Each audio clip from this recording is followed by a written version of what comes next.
Hey, this is Bill Gerber with Greg Bennett. Any questions?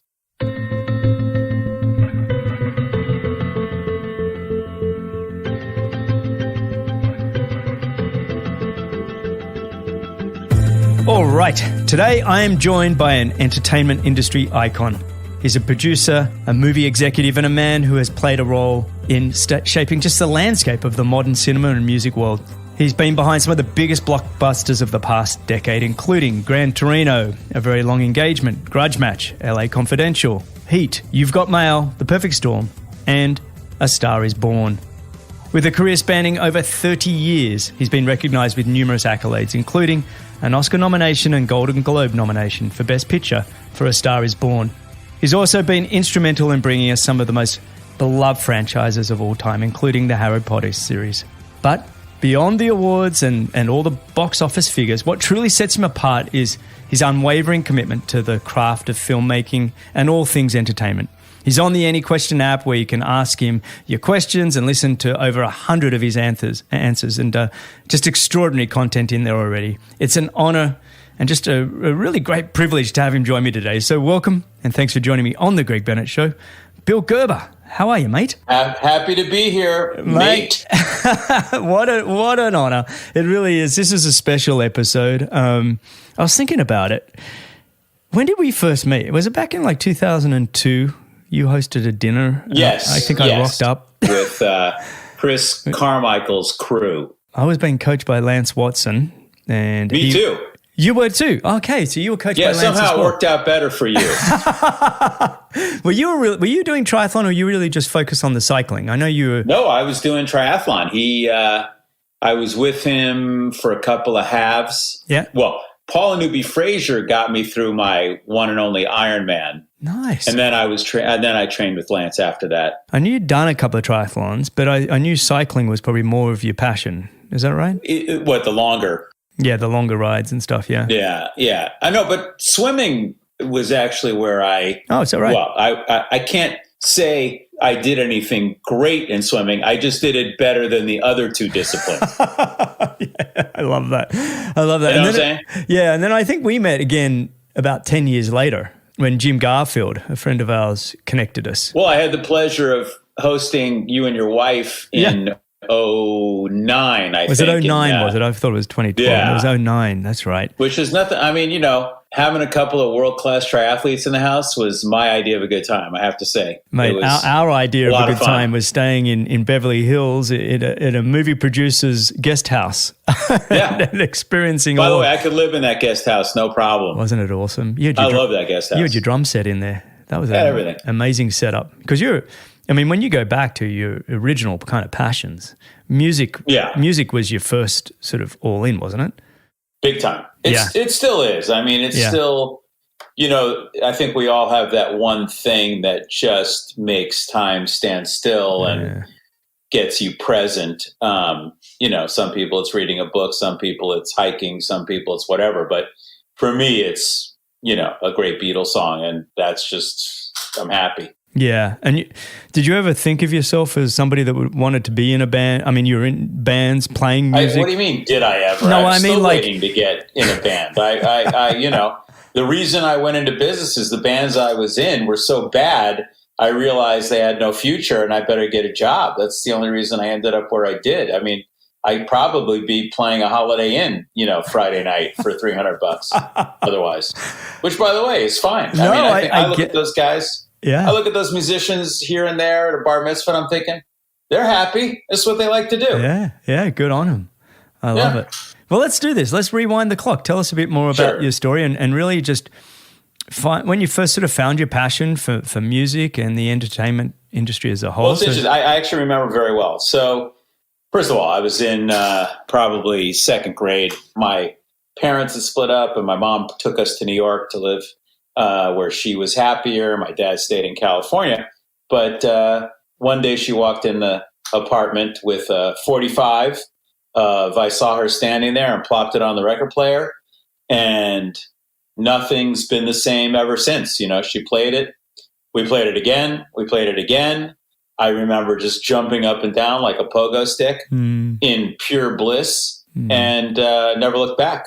that was that. So the rock and roll thing was firmly planted at that point. And then I started taking guitar lessons, and then decided Ringo was my man, and I got a drum set, which in a New York apartment's not a very popular thing to do, but I started playing drums and loving it, and learning every Beatles song. And then I moved on to the Stones and Dave Clark, and then eventually the Who and Zeppelin and Hendrix and, the rest of it. And then into jazz a little after that, when I went to University of California in Santa Cruz. But when I was about a little older than that, I moved out to LA to live with my father without my mom, brother, and sister, who stayed back in New York for another year and a half. And I didn't love school that much in elementary school. I ended up kind of getting it later and enjoying it. But 3, 4, 5, those grades were not exciting for me. And I would make excuses to stay home pretty frequently. There was a kind of a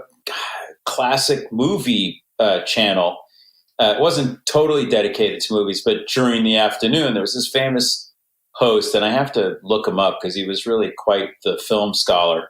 In the afternoon, they played great classic Hollywood films. They played, and I saw for the first time, Sunset Boulevard and Some Like It Hot and The Apartment and movies like that. So other than James Bond and Martin and Lewis movies, I hadn't really seen these films because I was too young to have gone to a theater to see them, and and there was no home video of any type in the 60s. So it just blew my mind watching these films, and gave me, I think, a great education about not how they're made, but what were great movies, because that's all they programmed were classic Hollywood movies on this channel. And this is, of course, when there were, 3 channels, 4 channels. And so it was just by divine intervention, my orientation of the film was at a very high level. So those were the two, that was the music moment and the film moment. Although I always knew about the record business. Like when I decided playing drums in the awful bands that I was playing in post college, and said, I'll just get in the record business. So I was fortunate enough to know Jerry Moss, who was the partner in A&M Records with Herb Alpert. My father had been Herb Alpert's booking agent when I was a kid. And I went to see Jerry, and I said, can I go to work in the mailroom? And he said, sure. So, I'm a little bit of a Nepo baby. I guess I'm an OG Nepo baby. And got my start in the mailroom, and mailrooms are mailrooms, and I eventually decided that I'd like to do something a little more exciting, and I called a gentleman who had managed one of the awful bands I was in, but he had a successful concert business, which means he would promote concerts in LA and some of the surrounding cities. And I said, look, I'm smart, I know music. Can I just come to work there? I'm not happy being in the mailroom. And he said, fine, paid me very little. And because I had grown up in LA and it hadn't been that long since I graduated high school, I was pretty familiar with who we were all listening to, when we were smoking pot, up at my parents' house and, up at the top of Coldwater Canyon on Mulholland Drive. I said, hey, how come, why don't you promote, why don't we do a Kansas concert? And David, who ran the place, was like, yeah, okay, I'll call my friend Bud Carr, who manages them, and see if they're on the road.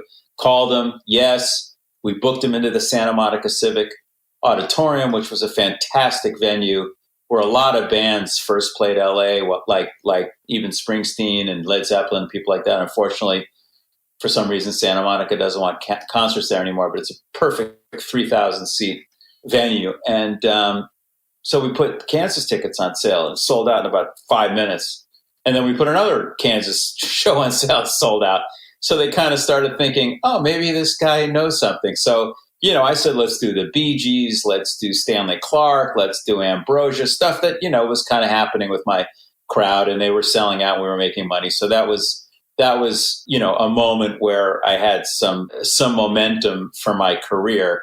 Then I ended up leaving there, did my own thing for a little while, but I didn't know the film side of things at all. That happened very surprisingly, and I never even thought about working in the film business. At one point, after some success in music, I was then in the 80s working for Elliot Roberts, who was David Geffen's former partner in their management company, Geffen Roberts. And, over the years, they had managed basically everybody, from Dylan to Neil Young to Joni Mitchell to Tom Petty to the Cars. And when I went there in 1979, it was to work with DEVO, who I had previously met and always wanted to work with. And then I went in there as a manager and helped Elliot with DEVO and the Cars. And then I signed a few other bands from England, Heaven 17, ABC, Scritti Politti. And matter of fact, I'm doing an interview with Martin Ware from Heaven 17 later this week for his podcast, All Things Electric, which will be fun to reminisce about my days in London, because it was the early 80s and, Malcolm McLaren and Vivienne Westwood and everybody had taken over the town. And it was quite an exciting period. But it was much later when I learned that there was a film business. I mean, I was so naive, I had no idea where films came from. And it was because we, at Elliot's company at Lookout Management, we were asked to do some soundtracks. So because we had such a great roster and, in those days in the 80s, but many soundtracks ended up blowing up and in some cases actually made more money than the movies they were put together for. So that was my introduction into movies, was doing, as a soundtrack supervisor. And I started reading scripts and started meeting people in the film business and then started to figure out what they did. But I still wasn't looking to do it until I was offered a job at Warner Brothers in 85. And frankly, turned it down a couple of times before I went over there. Mate, that was awesome, by the way. It's quite a career journey. Personally, some of my favorite music of all time comes from that era that you were in. I'm a massive fan of the Cars and Talking Heads. I could listen to Talking Heads all day. I just think, Well, ironically for this, for you, one of the first films I worked on when I got to Warner Brothers, courtesy of Mark Canton and Bob Daly and Terry Semmel, was True Stories, which was David Byrne's directorial debut. Classic. There you go. Oh, so good. I just remember, Stephen Baker, one of my oldest friends, great guy at Warner Brothers Records, great art collector and knows everything about everything. But, he was Byrne's guy at the label. And I just remember after the premiere in New York going to Mr. Chow's with David Byrne. And I was like, I was really feeling it. I mean, I grew up around famous people and know famous people and know creative people, but he was just so lovely and bright, and he's just such an original person, So original. His music is so original. His music's ridiculous, and I just love being in his presence, I have to say. Yeah. Oh, and you said you grew up around. So, what was your mum and dad's involvement in sort of the entertainment industry? What did they do? My mother tried to keep my dad afloat. I mean, she dropped out of NYU in her senior year, on the dean's list to get a job to help support my dad, who was like a Broadway Danny Rose agent right out of the Woody Allen movie. I mean, wow.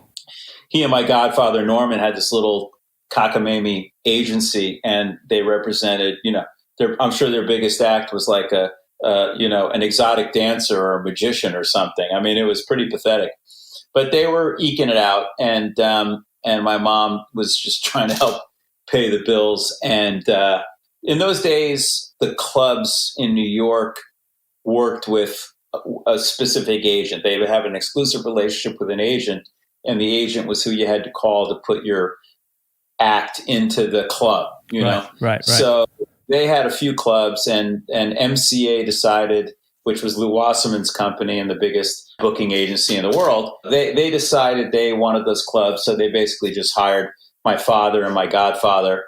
And all of a sudden they became legit, and they were MCA agents in black suits with black ties and white shirts and had actual jobs.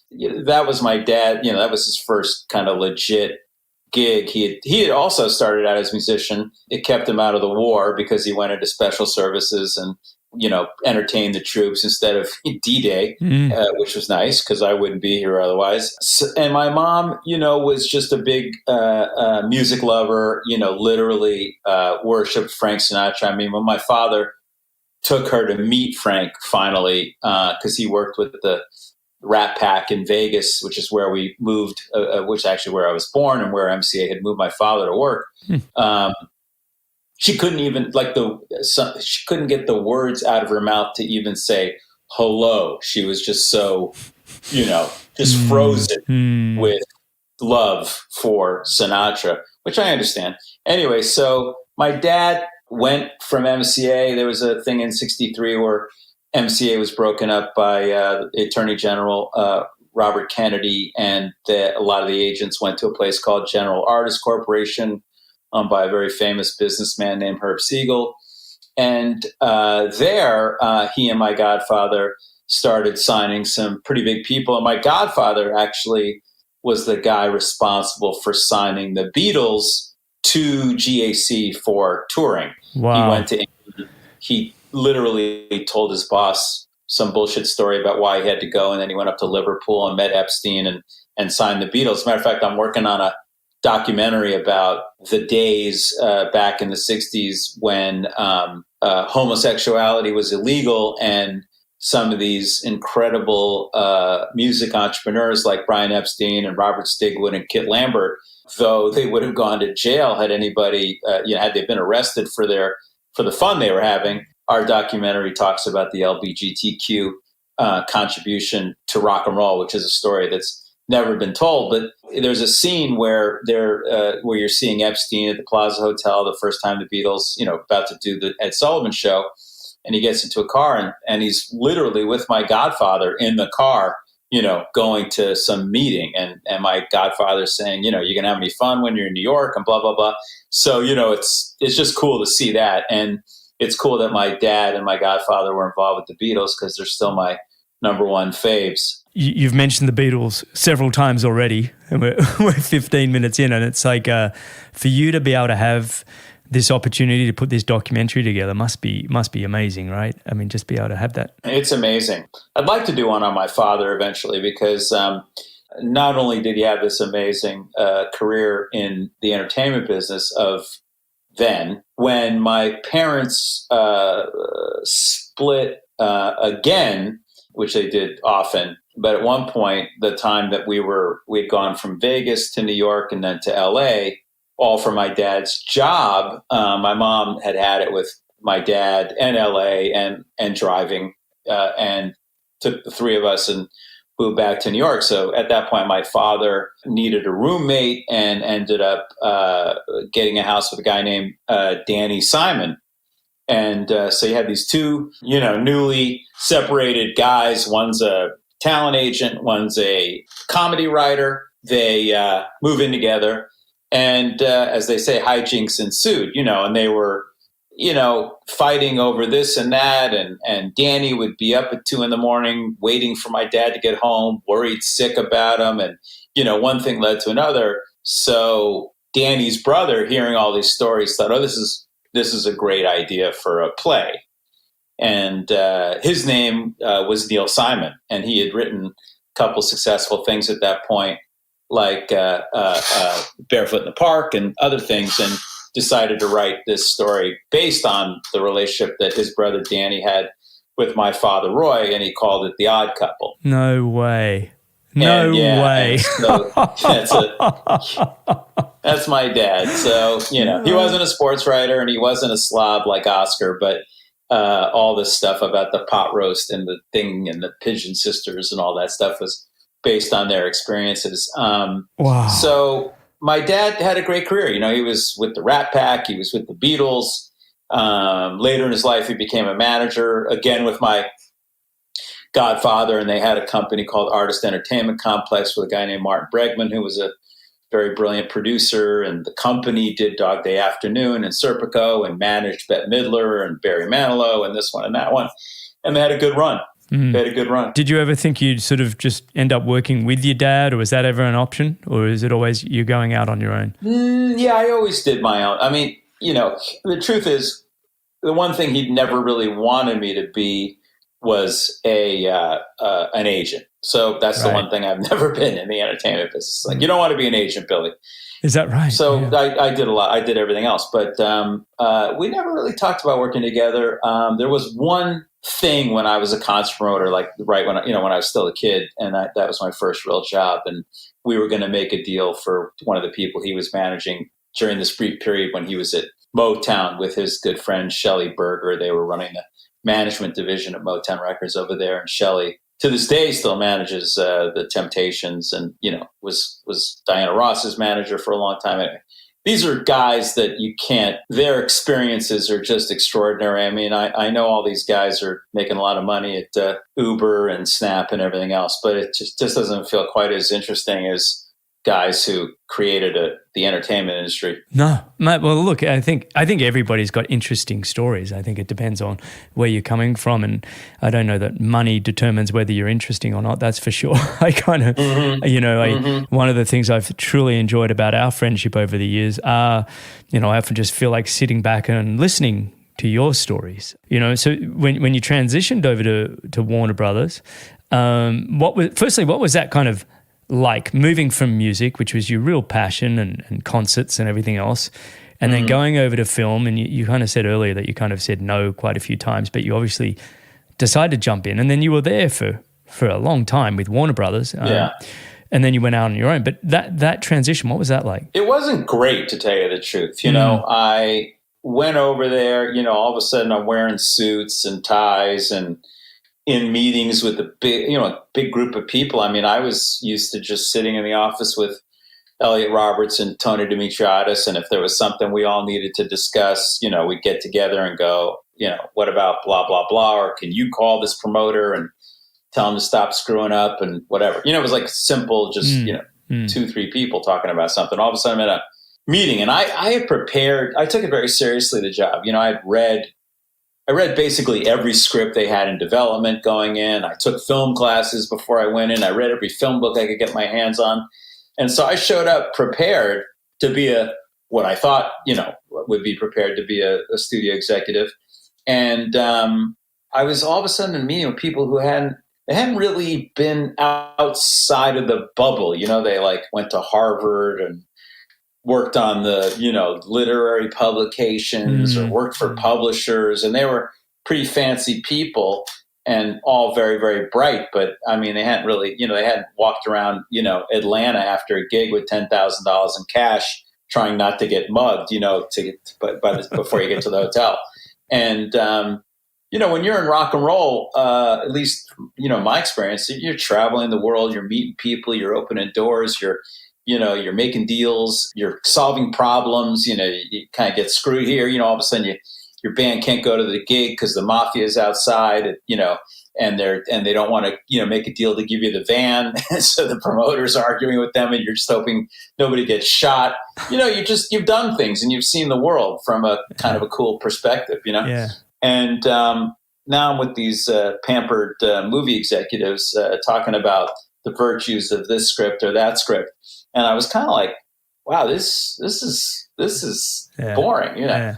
But I got the hang of it, and I kind of figured out what was going on. And I think for a good year or so, the bosses, the big bosses, they were kind of thinking like, what is this guy doing? Because I'd go in the meeting and it wasn't that I was impolite. I just didn't know what I was doing or what I was talking about. And I'd say things like, why are we spending so much money on this movie with so-and-so? And they'd be like, who the fuck is this guy? Like, who made him, an expert, blah, blah, blah. But, what happened was, I told you I worked on that True Stories movie, which certainly didn't, it didn't blow up commercially, but it was important. I worked on a phenomenal documentary on John Lennon with David Wolper that David Wolper produced and put together and had the deal with Yoko Ono. And, that was a really, obviously you talked about, the Beatles, that was going full circle and and they were all alive at that point. And it was, John wasn't alive at that point, but the other three were, and we had a little bit of a legal problem with them. And I remember my boss, literally laying into their lawyer about something. I was like, you can't do that. It's the Beatles. You can't yell at him like that. Anyway, and by the way, the most important part of being in the movie business is reading. A lot of people try to get through it. They don't want to read these scripts. The fact is, that's the only way to know if anything's good. There's famous stories about so-and-so only reading coverage, which is a synopsis of the script, and not reading scripts. For me, that was the whole, that's what I took very seriously, was the reading. And there's many movies in my career that would not have happened had I not read a spec script, meaning a spec script being something that, is just sent to you. It's a free ball. You can buy it or not buy it. Mm-hmm. Like even Gran Torino was a spec script, Wow. Anyway, and Perfect World, another Clint Eastwood movie. Somebody sent it to me who I respected, and I read it. But, and so without reading it, you're bullshitting your way through it. And a great guy, he was actually a friend of my dad's, but he was one of the founders of, not the original, but he was an old school CAA agent named Marty Baum, said, Bill, call me up. So I got this script. It's called Reversal of Fortune. And blah, blah, blah, blah, blah. You should read it. So, and Ed Pressman was the producer. I read it. I go, shit, this is great. It's the whole Klaus von Bülow story. And so I put it on the weekend read, and people read it, and they were like, yeah, it's not bad, blah, blah. Anyway, I really wanted to get the movie made and kept pushing and pushing and pushing. And finally, push came to shove, and I didn't have a ton of support, but I went down to my boss's office, Terry Semmel, and he was on the phone, literally. He wasn't even like 100% having this conversation with me. And he goes, he like put the phone by his ear and like looked up to me like, what is it? What is it? And I said, and I literally just put up my hand and I said, meaning 5. I put up my hand, 5 fingers, Reversal of Fortune 5. And he just said, okay, fine. I mean, that's how great the movie business was when I was at Warner Brothers. He said, okay, I ran down the thing. I called Marty Baum. I said, you got the 5. So we were basically buying the domestic rights. It was a movie. So it was a $5 million purchase. $5 million for North America, and they were going to sell the other territories outside of U.S. to finance the movie. and I got the deal. Anyway, so the movie comes out, and it's does a lot of business. Yeah. Jeremy wins the Academy Award. I mean, it was like a big deal, and all of a sudden they're like, oh, okay, this guy, maybe he's figuring it out, Yeah. Yeah.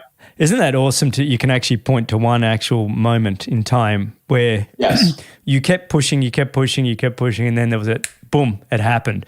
And then the box office just backed you up. It's like, okay. Exactly. And then the next big thing was striking up the relationship with Clint Eastwood, which was not something anybody else, my level at Warner Brothers had. He spoke to Bob Daly and Terry Semmel, and he spoke to Joe Hyams, who was also a big mentor of mine, who did all the marketing for Clint and for Kubrick, and then for Oliver Stone when we brought him over to Warner Brothers. And he's a famous, amazing guy. Anyway, so the fact that Clint, liked me, and I immediately put a movie together for him called The Rookie with Charlie Sheen.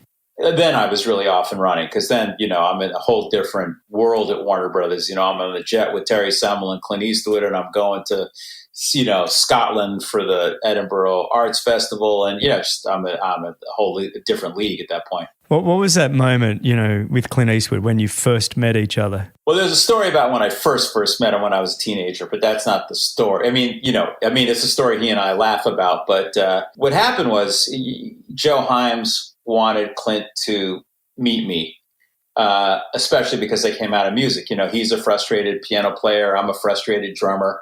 And so Joe took me over to meet Clint on the scoring stage when he was doing Bird. And he was doing the score, and he had a lot of Charlie Parker's original band there doing the music. It was quite extraordinary.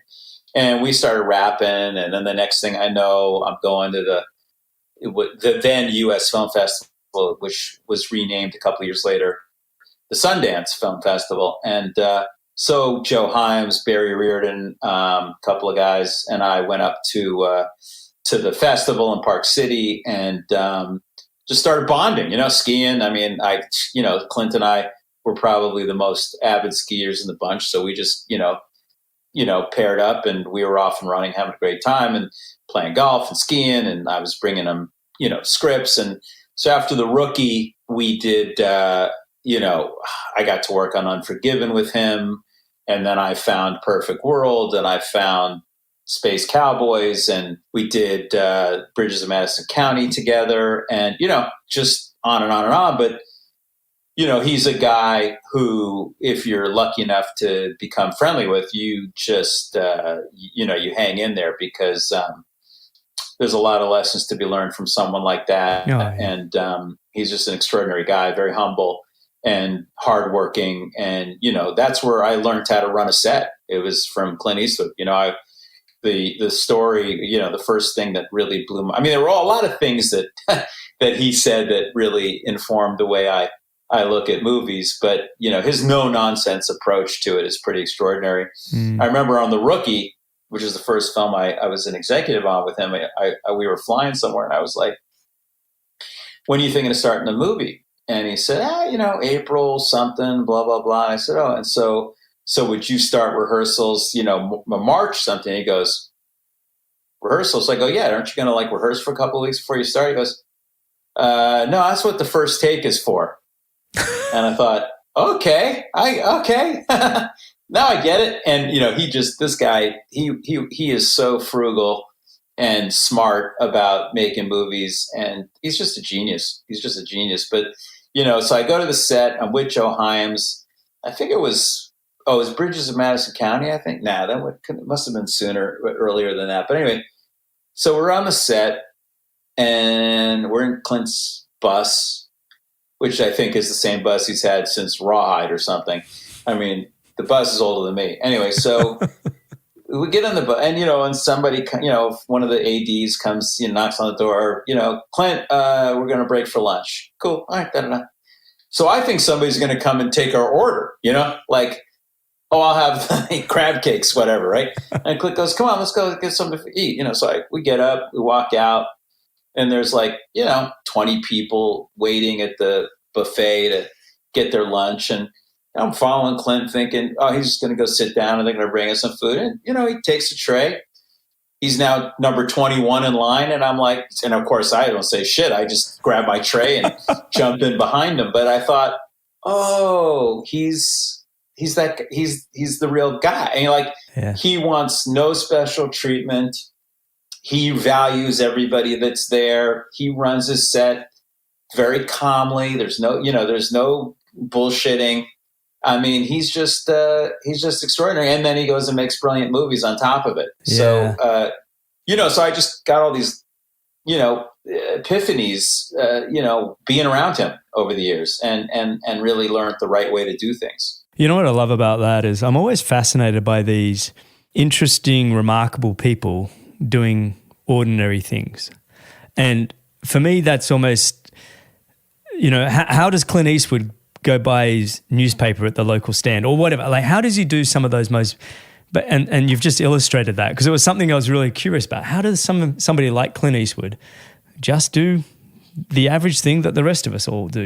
He just does it. He doesn't even think about his fame, or if somebody, because see, there's a thing in the movie business, and actually in all of entertainment, there are the people who really appreciate their fans and know that their fans are responsible for their great luck and well-being. And fortunately, I've worked with a lot of people from that generation, whether it's Willie Nelson, Burt Reynolds, Clint Eastwood, Michael Douglas, obviously a lot younger, but of that tradition.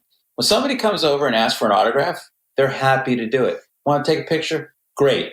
They have real appreciation of those people. And it's really wonderful to see, because I've seen the opposite. I've been with other actors, younger, who, when somebody comes over, hey, would you mind? And they're like, yeah, I do mind. And you're like, whoa. Okay. They're paid for that house in Malibu, you might want to just be a little nicer about it, but not everybody is. It's fascinating. So look, in all those years, you film and music, if I said to you, what have been some of the standout highs and that you've had in your 30 plus year, 40 year career? Are there a couple? Is it too hard to narrow down? If it is, that's fine. But I thought if there was a couple of standouts. No. I mean, there are definitely things that stand out. But, it really does coincide with getting married and being a parent. It's like there was this moment when I'm divorced now, but when I met my ex-wife, I was ascending the corporate ladder at Warner Brothers. I was madly in love. We had our first kid right away. And literally, Emma was born in 94 and I was promoted to president of Warner Brothers in 96. And it was just this incredible moment in my life. I bought the big house. I had the screening room. I had a great wife. I had my first kid. I was doing triathlons.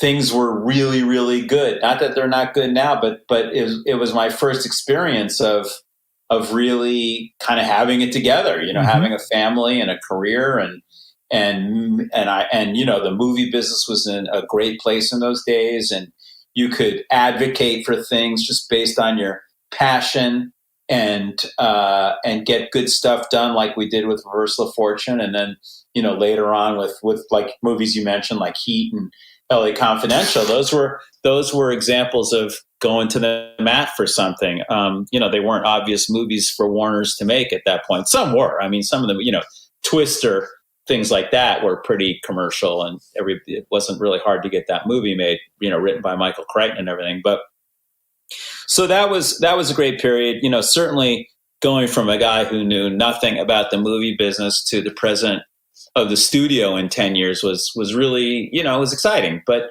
I also, I was doing yoga. I was doing my best to stay centered. I was training a lot. I was, showing up for my newborn daughter and, got up at 5 a.m. with her and gave her apple juice and all that kind of stuff, I love that. I love that when I talk about great highs, you encapsulated it was all of those pieces came together, Yeah. It's family, wealth, and health. It's all of these things, and you feel respected and valued in the world. Did that last? It lasted for a while. I mean, marriage is hard, and, there's no playbook. And, mine ended up going in a different direction. But we had 3 amazing children together. I now have 4. I had a baby after I got separated.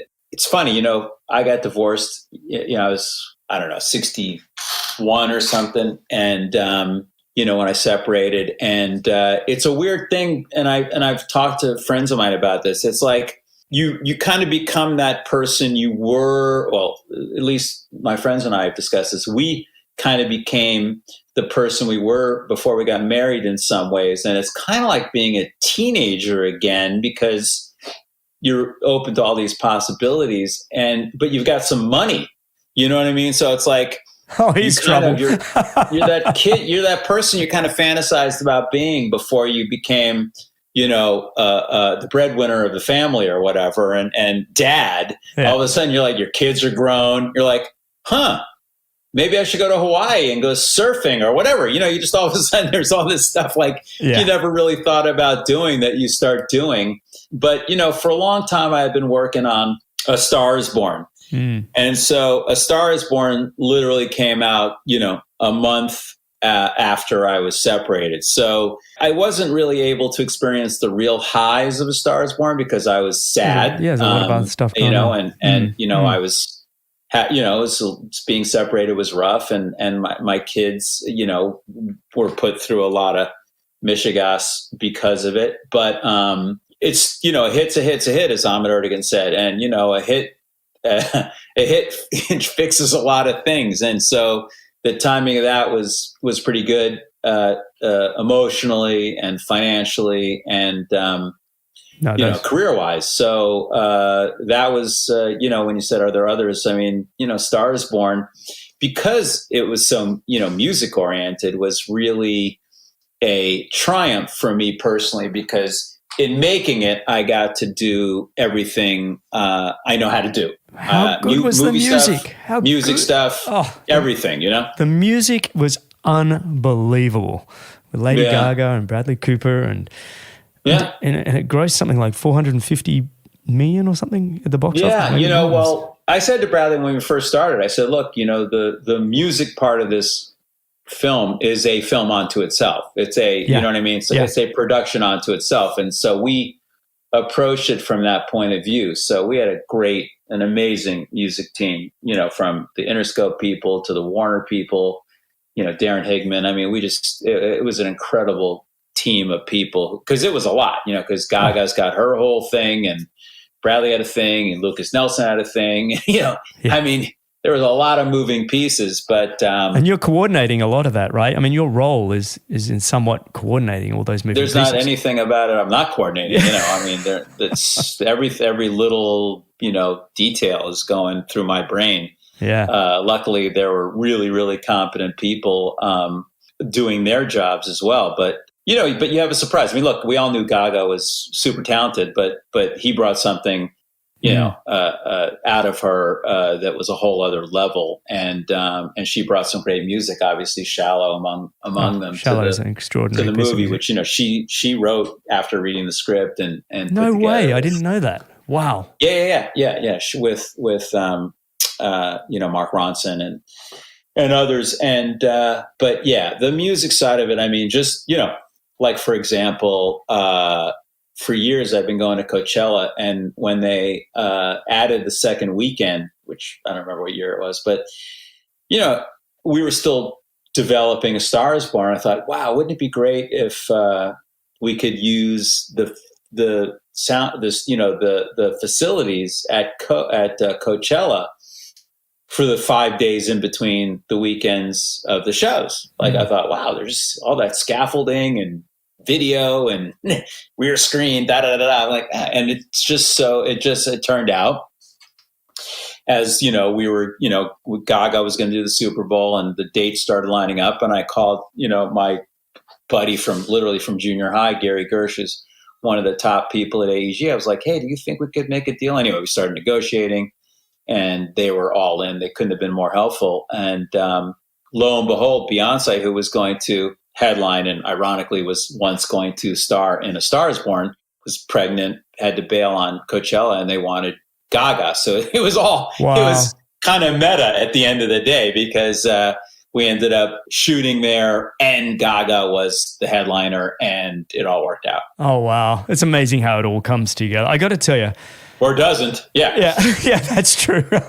But for me, I think A Star Is Born, The Greatest Showman, which came out, I think, about a year or two before with Hugh Jackman and Zac Efron. And then, believe it or not, I think the music for Moana. I think those three have some of the best music in films I've ever heard. I think they're my top three picks for music. I just think what you did on A Star Is Born is just music that you want to play loud. It's just great. I really enjoyed it. So congrats on that one. Well, for me personally, like if I'm in a movie theater and like, if it's Bohemian Rhapsody or it's, of course, yes. Even like what was it, Absolute Beginners, Julian Temple's movie, it's like, or even Dreamgirls. It's like when I go to a movie and like Dreamgirls, that first whatever minute, few minutes it is, that musical number leading into the story, and it's like if that's working, to me, there's nothing like that visceral experience of music working in a movie. And we didn't really, the Star Is Born opening wasn't written to be that concert. And when we saw the footage from what we had shot at it was actually at Stagecoach, not Coachella, Bradley doing that song with Lucas by the wayside, we were like, wait, this is the beginning of the movie, because we had the issue of who's going to believe Bradley Cooper's a rock star, so how do we jump that shark? And I remember watching the footage in my living room, when I was, in the house with the family and calling Bradley and going, this is the beginning of the movie. Yeah. And he's like, dude, I think you're right. Jay's going to work on Jay Cassidy, editor's going to do this. I'm going to look at it again, blah, blah, blah. But, it quickly became obvious that was the way to start the film. A mini break to let you know that Bill Gerber is on the Any Question platform, which you can download on iOS or Android, or you can go to anyquestion.com/Bill Gerber.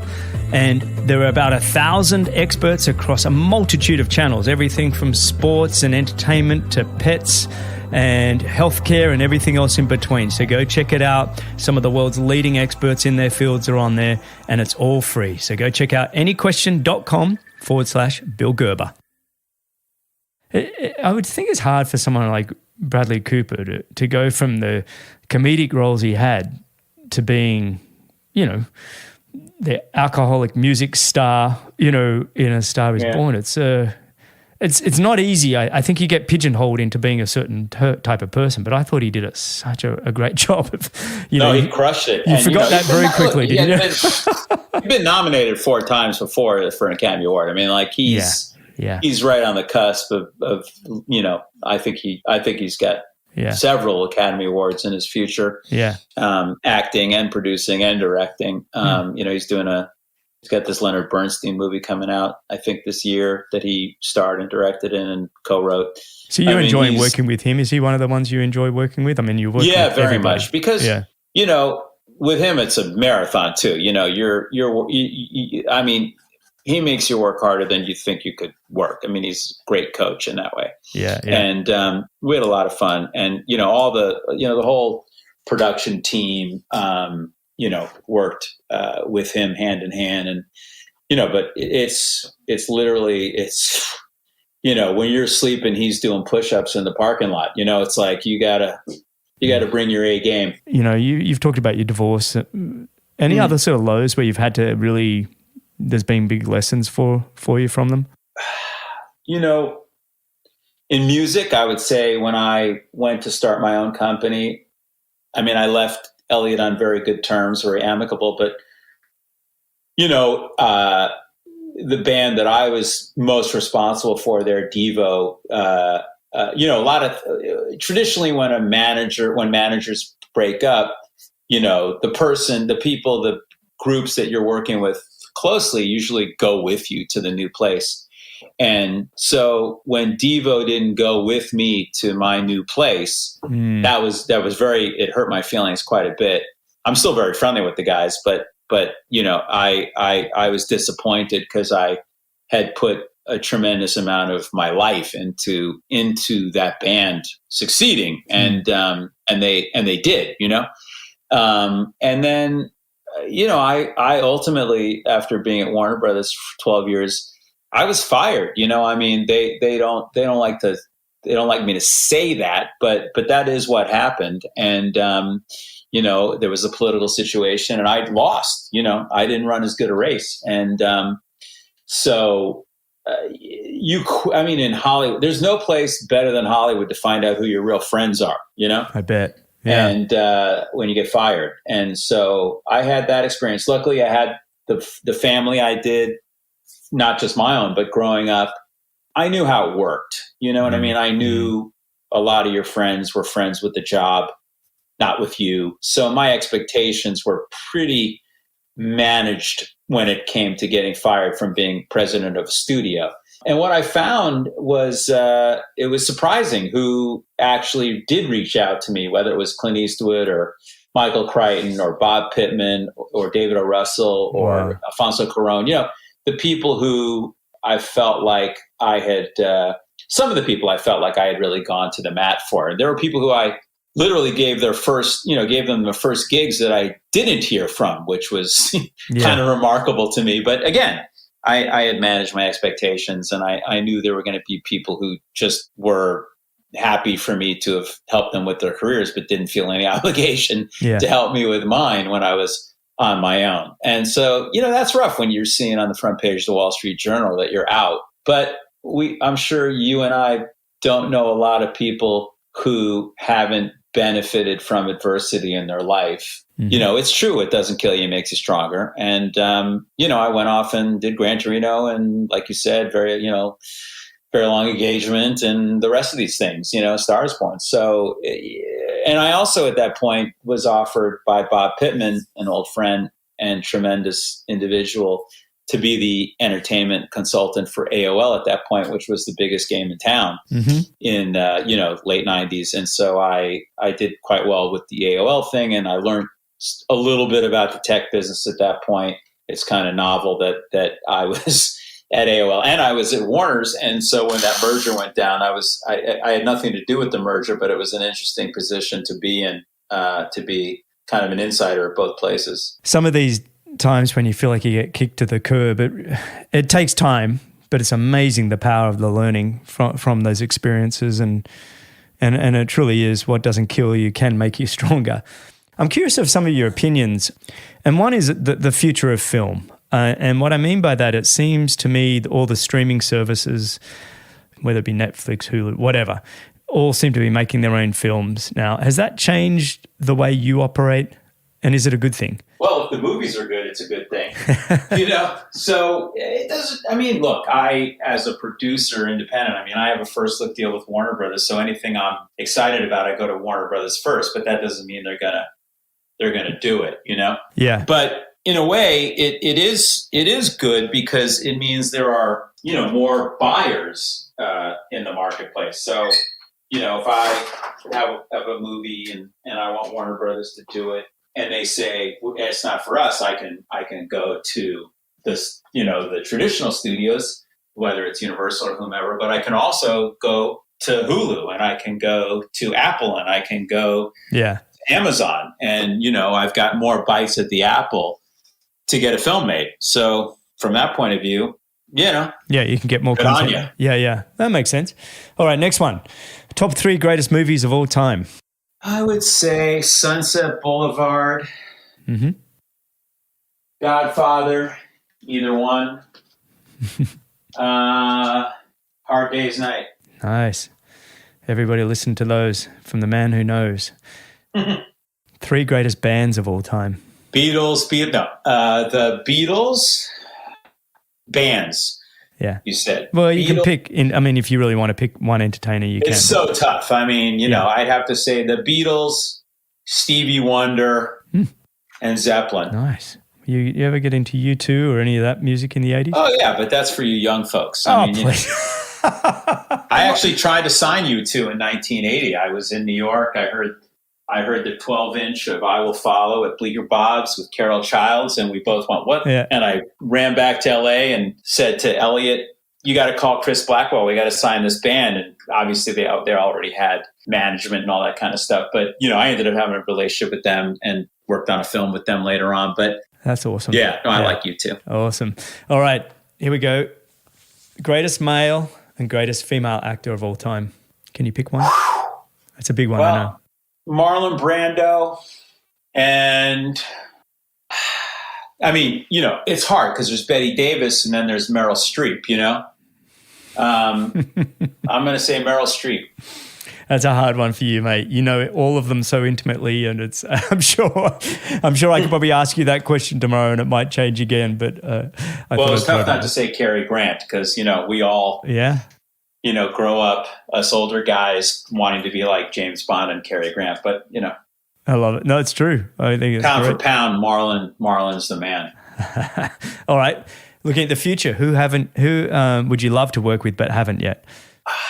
Who would I like to work with? You've worked with everybody. I don't even know who you mean film-wise? Yeah, film-wise. Have you worked with all the Aussies?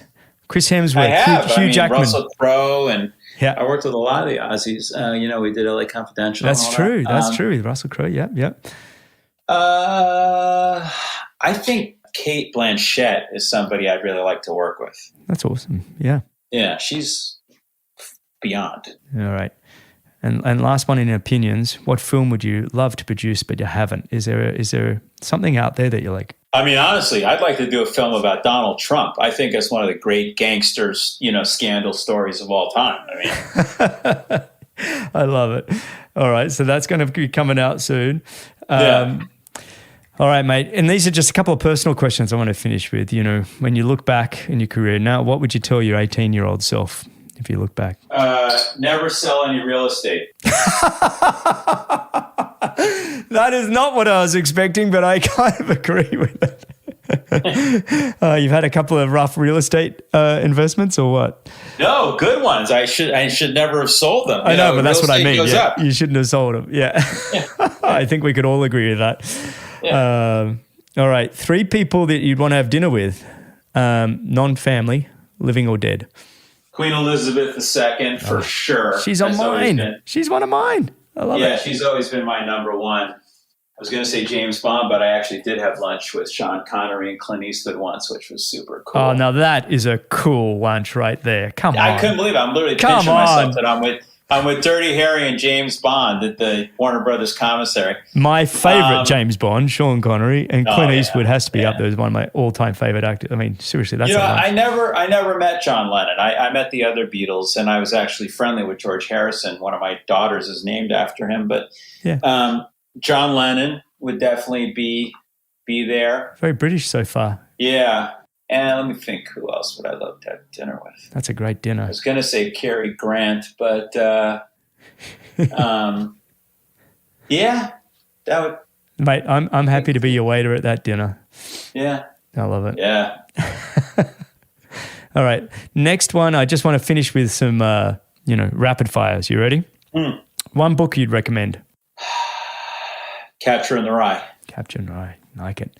2 most used apps on your phone? Oh, it's embarrassing. What do you mean apps? You mean like besides messaging and stuff like that? Yeah, it could be anything. It could be, you could just say. I look at Instagram a lot. Yeah. I look at the stock market a lot. So whatever that is, whatever that's called. Yeah, the stock app. Yeah, I get it. I would say my podcast app is a close second.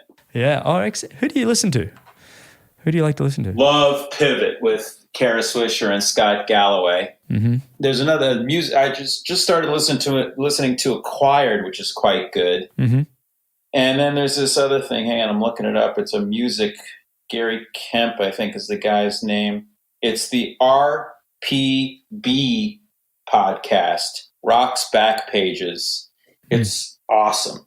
Yeah, they did one with a guy with not Nick Mason. They did one with Gary Kemp, from Spandau Ballet. That is just so good. It's just that, like I was talking about that period in the 80s with DEVO and everything, and they just took me down memory lane in such an interesting way about Bowie and what was happening in that time in England, and how, I mean, it's just, it's kind of the last of the big collaborative times. When you listen back to people talking about the Beatles and the Stones and all that stuff, and how they would be in the studio listening to other people's stuff, and it just was so collegial and great.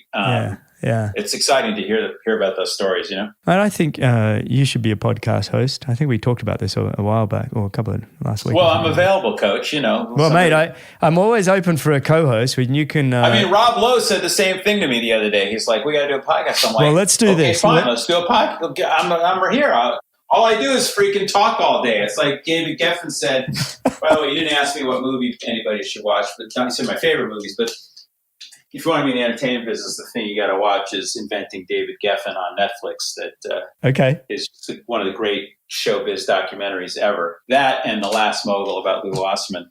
But, David Geffen's talking about delivering mail. He's in the William Morris mailroom, and he's delivering mail, and he's, walking around the offices with his little mail cart, and he's listening to these guys on the phone. He says, I'm listening to these guys on the phone, and I'm realizing all they're doing is bullshitting. And I'm thinking to myself, well, I can bullshit.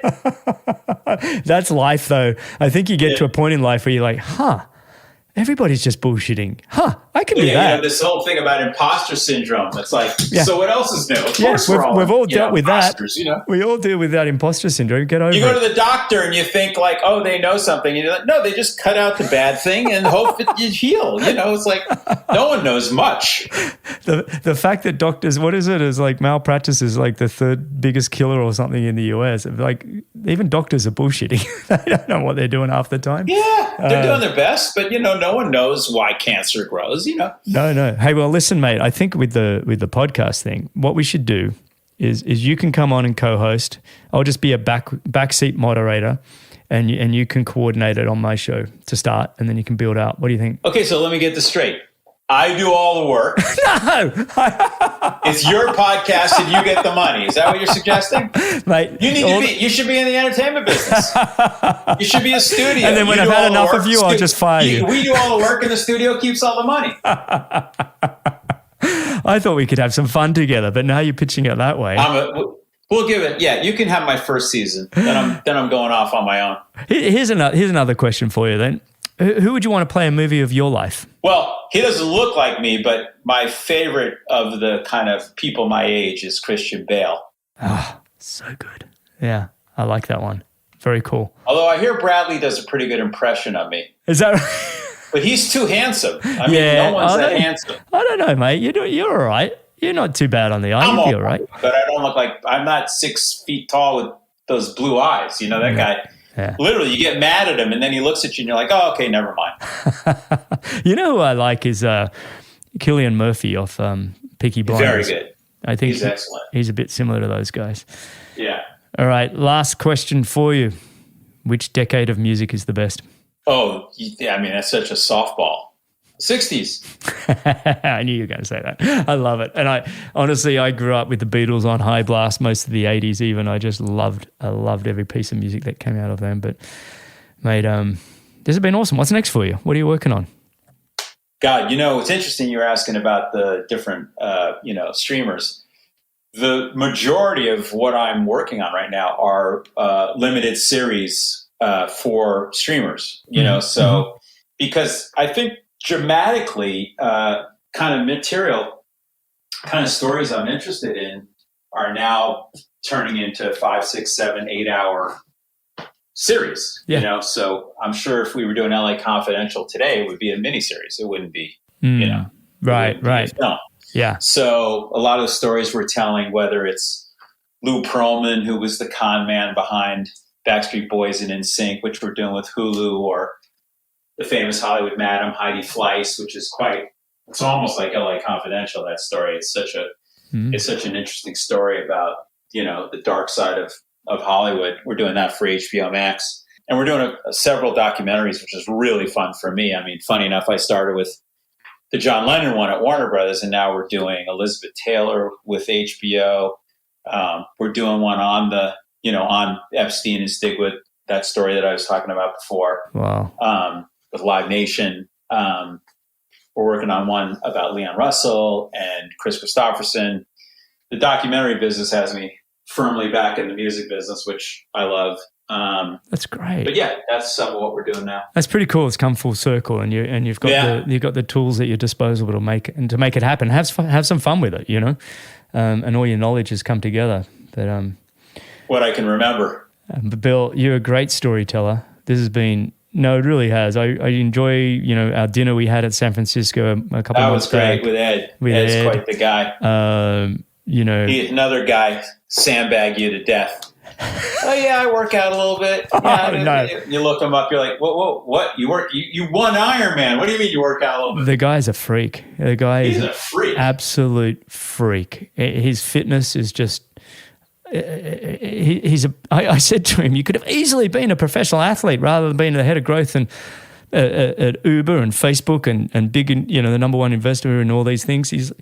I'm like, you could have been a professional athlete. He's like, yeah, I think I'm happy with my choices. I think he did okay. It's like that Ralph. There's a documentary on Ralph Lauren, which is good. And you're watching this thing, and people keep saying like, Ralph really should have been a film director. I mean, his eye for this and that. I'm thinking to myself, I don't know any film directors except for maybe Steven Spielberg and Jerry Bruckheimer, and who have 12 houses and their own plane. I think Ralph did good. I think he's done okay. It's all right. Yeah, I think he's happy. Yeah, I know. I laugh with Ed all the time. Mate, you easily could have been a professional athlete with me. I mean, yeah, you could be living in a studio apartment in Van Nuys right now if you played your cards right. Oh, mate. Well, Bill, I want to thank you so much for coming on and just sharing your journey and all of your lessons and knowledge and everything. It's just been a real treat, mate. And I also got to thank you for just the wonderful content you've produced on any question, and people can go to anyquestion.com/Bill Gerber, listen to his answers and ask him some follow-up questions from Yeah, we have a this lot interview. more where that came from. I'm excited about the opportunity to work with you and Ed on Any Question, and we're going to get a lot of really great experts in there talking about the entertainment business, everything from marketing to home video to editing to being an agent. I mean, we're gonna have a lot of stuff for everybody who is interested in the world of entertainment to, draw from. That's brilliant, mate. I'm looking forward to it. It's an area that I'm excited about. And again, thanks for coming on, buddy. My pleasure. I appreciate you too, man. Glad we're friends. And everybody listening, you can find all the show notes and timestamps and everything else at bennettendurance.com/media. Thanks a lot for listening. If you've enjoyed the show, your support would truly be appreciated. You can visit the Patreon page, or you can subscribe with your podcast app of choice. Don't miss the next episode, so subscribe and be notified. For show notes, if you want to know more, please visit bennettendurance.com. I'm Phil Liggett, and on behalf of Greg Bennett, here's to the next time, and I hope you will join Greg again very soon.